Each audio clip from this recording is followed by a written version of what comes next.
Hi, my name is Brian Sheward. I am the welding and fabrication instructor at Springfield-Clark CTC, and I would like to take this opportunity along with Mrs. Harris, which will do embedded English, and Mrs. Dillo, which will help with intervention, to welcome everyone to welding and fabrication this year. A few things that you're going to need to start the year. Headphones are going to be very important as we will be watching a lot of videos, especially when it comes to our OSHA 10 training and things like that. Those are not to be used in conjunction to listen to music through your cell phones or anything like that. Those are strictly for the videos that we will be utilizing. Calculator, just anything basic, does not have to be anything fancy, as long as it will add, subtract, multiply, and divide. We do a lot with fractions, decimals, and conversions. A clear water bottle is recommended, as students will not be able to use the water fountains, only to fill those bottles up. Base coverings are required at all time. The CTC will provide a gator scarf and a mask for each student. So the first week of school is going to look a little different this year. The first day will be August the 26th for all students. Incoming students will report to campus that day, all day, and returning students will be online.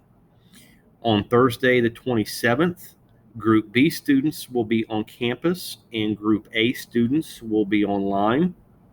On Friday, Group B students will be online and Group A students will be on campus.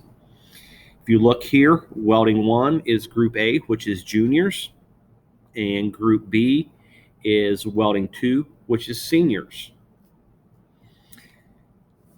After that week of school, we will follow the regular schedule, which is listed here.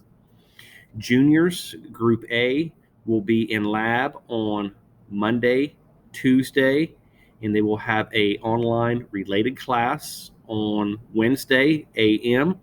Then they switch over to online academics p.m. on Wednesday, and then Thursday and Friday will be online as well. Group B for the seniors, academics will be online Monday, Tuesday a.m. on Wednesday. Then they will switch over to the lab related online for the PM, and then they will be on campus for lab on Thursday and Friday. Mrs. Harris will also be teaching embedded English. For the juniors, that will be Monday after lunch, and for the seniors, that will be Thursday after lunch, and that will also be included with the Wednesday lab related classes as well. So this just kind of breaks the schedule down a little bit more as far as a student's day. We will have AM lab in the morning until 10:57. Then at 11:01, students will get a half an hour block for intervention. At that time, Mrs. Dillo will help the students with any help they may need with academics. From there, we go to lunch for a half an hour, and then we will finish up the lab in the afternoon. Attendance will be very important this year, as a lot of the students will be utilizing the online platform. So it will be treated just as if they were in a regular classroom setting. Students are required to be in uniform as well, even when online. They are required to be on time, logged in, and ready to go. Cameras do have to be on, and their microphones should be off unless they are asked to talk by their instructor. If a student is unable to attend an online class or is late, it would be treated as if they were here in the classroom. They would still need a note, things like that. However, it is suggested that you do take a picture, email that to Miss Orzi as soon as possible. Since students are only in 2 days a week, things tend to get forgot about or lost. So just try to get those turned in and stay on top of any absences or tardies. So back to school checklist. This will apply to returning students as well on the online forms. Even though you did complete an emergency medical authorization form last year, that does need to be completed again this year. For incoming students, it is very important to have these completed by this Friday, August the 21st. If students do not get these completed, they will not be issued their Chromebooks. And since we are partially on an online platform this year, it's very important that students have their Chromebooks from day one. So please get these forms filled out and completed. Also, uniforms. They are required from the first day of school, which is August the 26th. For new students, if you are having any questions or you have not received your uniforms from McRae's, their number here is 937-325-1726. You can contact them. For returning students, if you are in need of additional uniforms, you can call them as well. Also, fees are to be paid online this year. Student IDs. All students are required to have an ID. For returning students, if you lost yours, you will need to get a replacement for this year.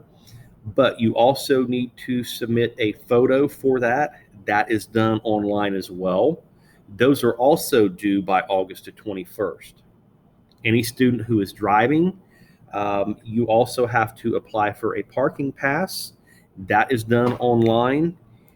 And I will show you a link here, which will take you to those, which we will also be doing temperature checks daily. And students also need to fill out a daily wellness check that is done by each student. So to get to all the information I just talked about, right here, if you go to the home page, click on the student parents, and it will bring up a list of things right here. Students will also be eating lunch and breakfast in their classrooms. There is a link right here that you click on for the student to place their lunch orders. Students are asked to have correct change if paying by cash. If not, that will go onto their account as a credit. We will not be issuing any change back to students this year. Here is also the daily wellness check that each student will be required to click on and fill out every day. That will be done first thing once the students enter the building. They sit down, we will take their temperatures, and then they will do their wellness check at that time. Fees is right here. Anybody needing to make any payments or anything like that for fees, that can be done online. Free and reduced lunches, there's a link for that as well. Student parent handbook. Here is information for parking passes and things like that. But probably the most important thing you really need to focus on right now is this right here, the Reset Restart Plan. If you click on that link, that will take you to this page. And if you see here at the bottom left, it says requested information, submit online form and photo IDs. This is what you want to fill out first to get those done, so that way, the student has their ID, they can get their Chromebooks, but that does need to be done by this Friday. Very important on that. Students will also be required to clean their lab every day, where they're setting their chairs. We do have hand sanitizers, sprays, things like that available. Anytime they're in lab, welding equipment or any other equipment that they're using does need to be wiped down and does need to be sanitized. Each student has their own booth.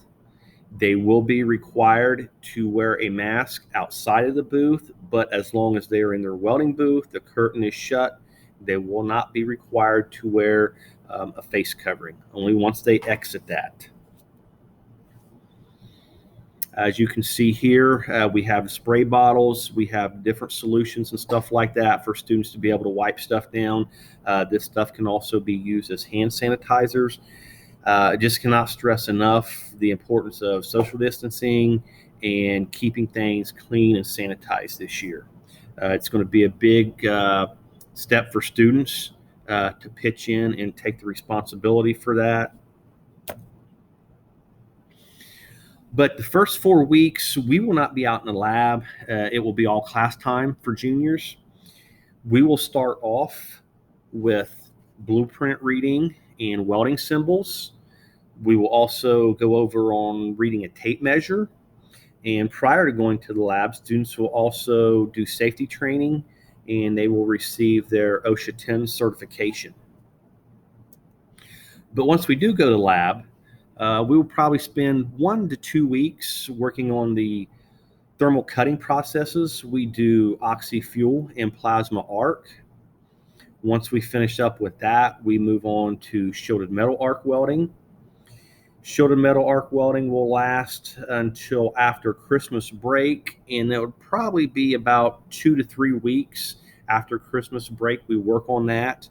Then we will also be working on CPR training. Students will also get a CPR certification as well. And then we finish up the year with gas metal arc welding, which is also known as MIG welding. Senior lab time will look kind of similar. About the first 4 weeks will be a mixture of classroom and lab time, but it will just be a refresher over last year's blueprints, weld symbols, cutting processes, shielded metal arc welding, gas metal arc welding. Once they finish up with that, then we will move into flux core arc welding until after Christmas. Then once we come back, we will start with forklift training and finish up with gas tungsten arc welding.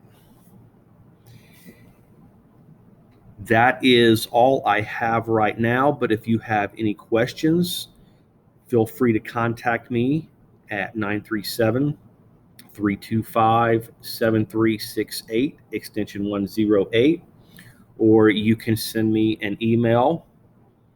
My email can be found on the program page on CTC's homepage. And I look forward to seeing you and have a great year. Thank you.